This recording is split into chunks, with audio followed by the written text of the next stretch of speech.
6:38 here local time. We're in Wisconsin, so we're gonna head to Fuel Moto and make some really nice stuff. I've got their head pipe, which is part of the exhaust system for those of you that don't know, which is possibly a lot of you. I don't know. I've got one of their head pipes on my Street Glide, and I absolutely love it. So they make exhaust. They bore cylinders and sell piston kits for bigger bore motors. They do machine work. I believe they're a full service shop. They're a dyno tuning facility, so they have a dyno jet. They sell the dyno jet Power Commander and Power Vision. They sell all kinds of performance parts. So we're gonna swing by there. I was there, I don't know, a year and a half ago, 2 years ago almost, and just a cool shop. A bunch of cool people work there. A bunch of gearheads. I love it. A bunch of wrenches, and I'm gonna talk to them about some build options for the motor that I'm gonna build for my Street Glide. Once I hit 100,000 miles on my Street Glide, I'm gonna start tearing it down. It probably won't actually be for about a year until I tear it down. And the reason we need to get moved. I don't want to tear it apart, move, have parts out, have to come back to California, pick parts up for powder coat or whatever. So I'll get it. I'll ride a little bit here and there and keep her good, and then shortly after hitting 100,000 miles on her, she's at 95 now, so it won't take that long. And then shortly after that, we'll move, get her all torn apart. And I mean down to the frame. Like every single thing is going to get torn apart. Motor mounts replaced and all that. So, but I want to go talk to the experts, or some of the experts, because there's obviously more than just one performance shop. I want to put a Trask turbo on that bike. And so I need to talk to Fuel Moto, I need to talk to Trask, which I've kind of done a tiny bit. I've met some really cool people over at Trask. I love their product. And I'll scare the ever-living daylights out of myself, on that bike. It'll be fun. But I want to have a big rear fender bagger towing a trailer, and I've never seen that. So maybe it's been done. I'm sure it's been done, but I've never seen it. So, and it needs to be rideable, it needs to be reliable. So, but that's what we're going to do today. And then we're going to go up to Doc's Harley Davidson. They have a real nice museum, I guess, and they've got a bunch of old cars and some good food. Prices are fair. So we're going to head there, check that out, and then we'll find a place to camp. But I'm riding down the road, and I'm thinking, the other day I had a guy pull up to me and tell me that he didn't think I was riding safely because of how I thought they were going to go, how overloaded my bike was. And I was like, well, I've got less weight on her than a passenger, but he wanted to give me his opinion. And the ironic thing about it is this gentleman was riding his Softail, another Harley, a little bit smaller than Trinity, and it was kind of windy out that day. I was in Wyoming, if I remember right, and he's trying to lecture me about safety. I have a full face helmet on, I have gloves on, and most of the gloves that finger. I need to get new gloves. I have long sleeves on, I got boots on, I got double knee jeans to help with anything that might happen there. I'm not as safe as you could be. I could have some higher visibility jacket, I could have a mesh jacket on, not just my vest. There is some more safety stuff I could do. I could wear, there's a couple companies out there that make Kevlar reinforced jeans that are still double knee. I could do that. I could wear actual riding boots. So there is stuff I can do to be safer, but I'm taking precautions for greater than the average rider out there. All right, and I'm not going to sit here. I will not not wear my helmet. I will not wear a full face helmet, I almost always have my gloves on. I almost always have long sleeves of some type on. And that's more sun protection than anything. I don't like to get sunburned all the time because it gets old. And then you end up with some really funky tans. But this guy's wearing flip-flops and shorts, no helmet, polo shirt, sunglasses, that's it. And he wants to lecture me on safety. And I didn't even get into it with him. Maybe he was just riding a mile or two to gas the bike up or whatever. But still, you just got on,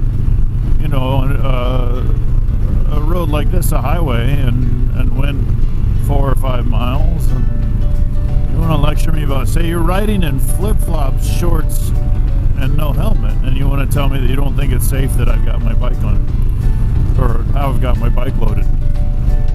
I've been riding like this, loaded like this, not only on this trip on this bike, but on my street glide, loaded almost the exact same way for well over 100,000 miles and no issues, so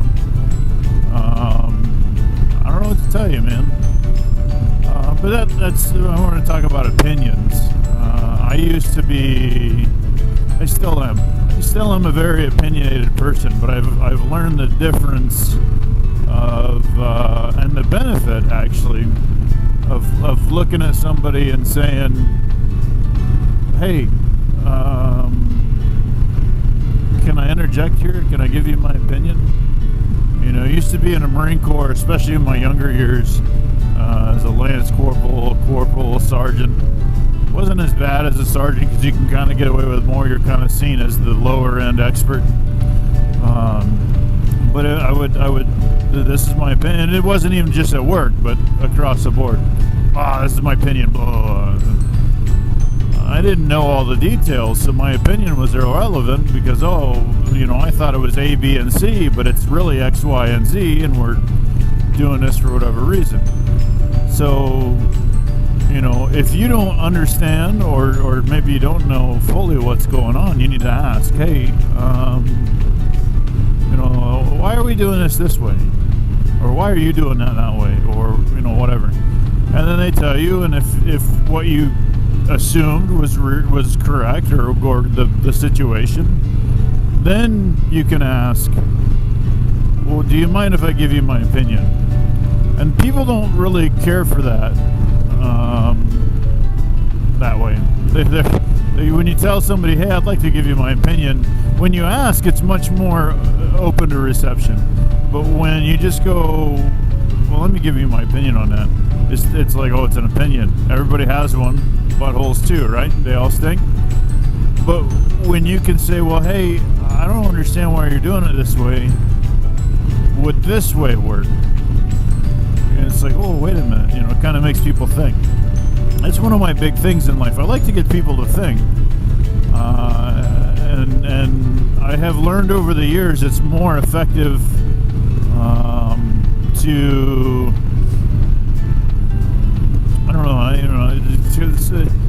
manipulating people isn't the right thing. So when I say this, I don't mean it in a manipulative way, but it's more effective to get somebody to think that it's their idea a lot of the time to do it. And sometimes you have to do that. It is what it is. If you know that the person is setting themselves up or the situation up or other people up for failure, but you've been in similar situations, you've asked all the questions, you have the answer. You get that hard-headed person like I used to be, and sometimes still am. Don't get me wrong. But if you can sometimes make a person realize that there's a better way and kind of get them to realize that it was their idea, it works. Now, it's rare that has to be done, but sometimes it has to be done. But in the end, if you can give your advice instead of an opinion and make the person realize that, hey, I've been through similar before, or in some cases I've been through the exact same thing before, then they tend to be more open to new ideas and different. And sometimes you just get somebody like who I am now, that I'm all about learning new ways, and I'm all about learning better ways, and I'm all about, new, fresh things. If there's a better, more importantly, more efficient way to do something, if I can do something properly the first time and save time doing it, and it's new to me, then hey man, cool, you just taught me something, which is one of my goals every day, learn something new. You help me out, which is one of my goals, is to help other people out. So now I have another tool to be able to help other people out, So it's just one of those things that you got to be careful how you word it. And an opinion versus advice, a lot of the time our opinions are completely and totally irrelevant. I don't like it because of the color green. I get people all the time, oh, why'd you buy a green motorcycle? Because I like green? Well, don't you know that's bad luck? Well, why? Why is it bad luck? Well, it just is. Nobody can tell me why a green motorcycle is bad luck. And apparently nobody has been able to convince Kawasaki of that either, because they make a lot of green motorcycles. Harley doesn't. Harley, it's, every couple of years they have a green, and they only do it in certain colors. This olive gold is sold great. It sells across the board. But they make limited numbers in them.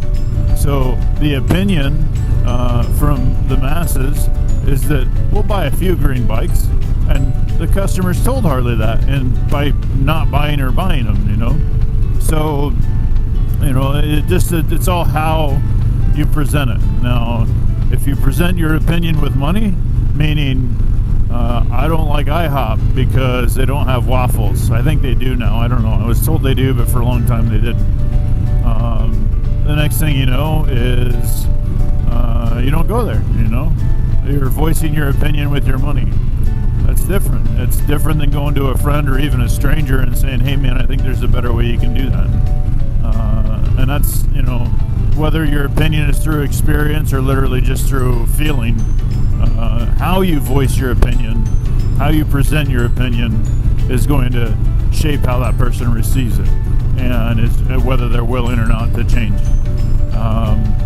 And that's one of the things, the opinion of the mental health stigma, or the stigma, which is everyone's as a whole's opinion, is what we need to change. So, I don't often tell people that, hey, I have depression, anxiety, PTSD, and adjustment disorder. I just told you guys though. But the funny thing is there are some people that I tell. I don't mention that I'm a disabled vet that often either, or that I'm even a vet. Not because I'm not proud, just because I'm not one of those people that needs to continue living in what I used to do versus living in what I do. Now, the military shaped me, they formed me, along with my parents, along with some of my friends, along with circumstances and situations. So I'm thankful for all of that. I loved my time in the Marine Corps as a whole.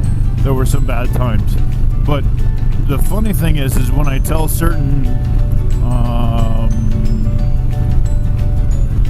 people, I guess, that I was a Marine, they're like, oh, their opinion obviously changes of who I am. And it's like, you don't even know me and you're making an opinion because you think I'm somebody that you stereotype. And then I go into, I'm a disabled vet with mental health challenges. Oh man, it's a stigma, But if I don't tell anybody that, I let them get to know me, and then, a week, a day, a month, a year later, 5 minutes later, they've already felt out that, oh, I'm this person, good or bad or whatever. And then I tell them, or they find out, or they see my license plate. Hey, you have a handicapped license plate. Yeah, that's the way California is. You have to be 100% disabled to get it. They only do handicapped plates. I don't like it. I don't use it. It's there. But in the end, somebody's opinion, somebody's judgment, that's the other side of opinion, is judgment, is stereotyping. And we need to get rid of that. The opinion as a whole, the stigma as a whole of mental health disorders or mental health issues is that it's bad. There's nothing wrong with having something going on in your head, whether it be, actual chemical issues that cause depression or anxiety or adjustment disorder, or PTSD, which, PTSD isn't a chemical issue, it's a psychological situation, I guess would be, or a situation that causes psychological damage.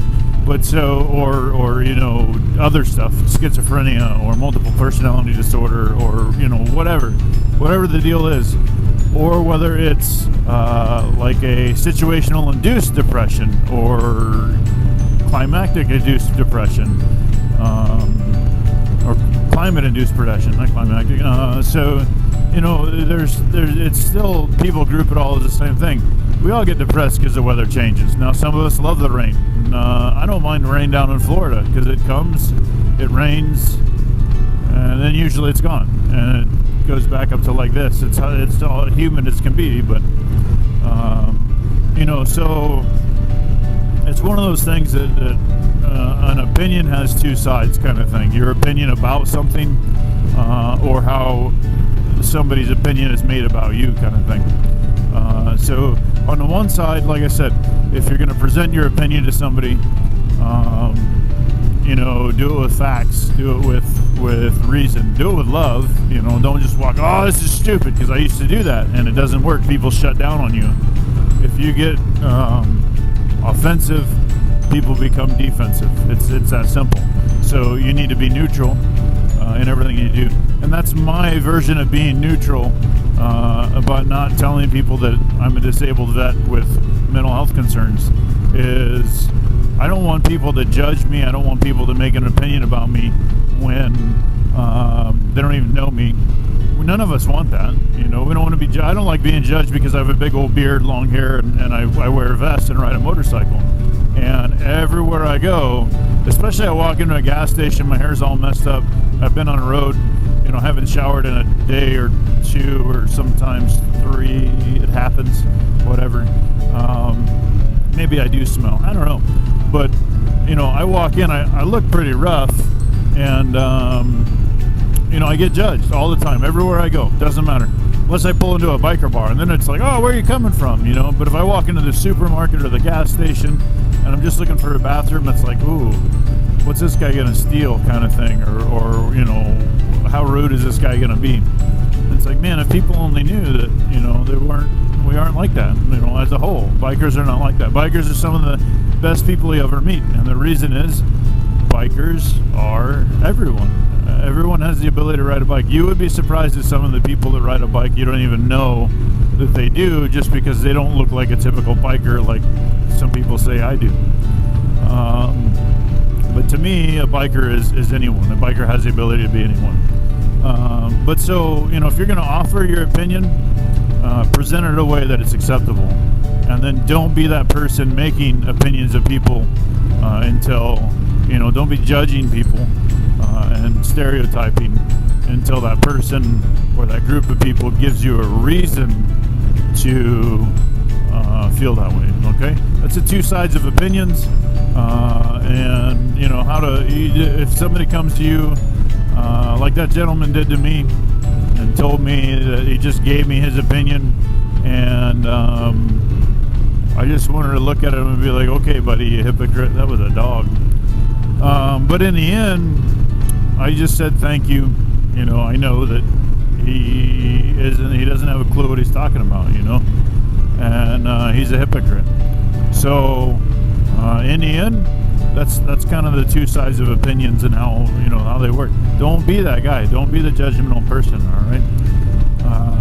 I think that's part of the problem with the mental health deal is that everybody. I've had people do that. The second I tell them, "Oh yeah, I'm a disabled vet with mental health," oh, and they kind of just try to end the conversation and walk away, and it's like, really?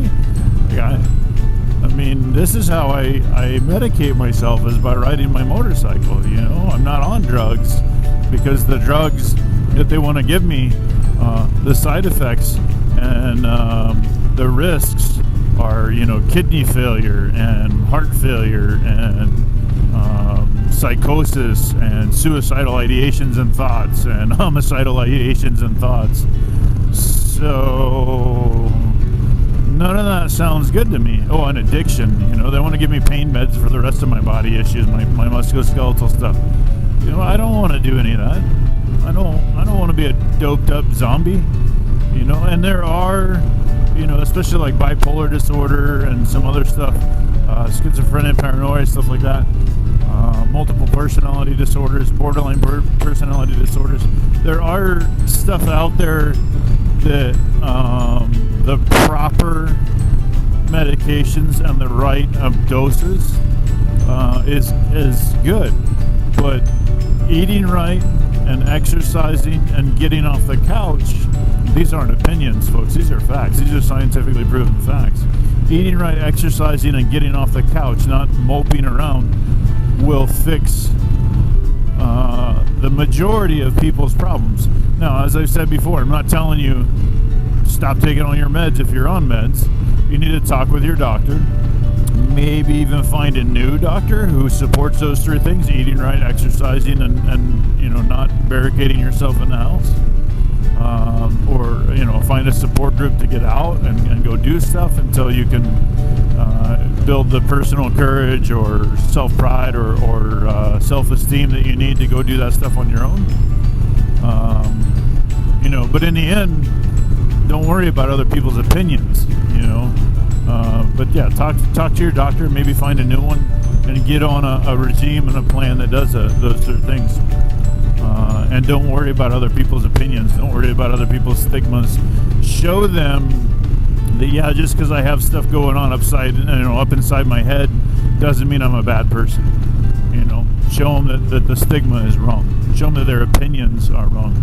And that's the only way we're going to break that. That and spreading awareness that just because some of us have stuff going on, actually we all have stuff going on in our heads, it's just to what degree, doesn't mean we're bad.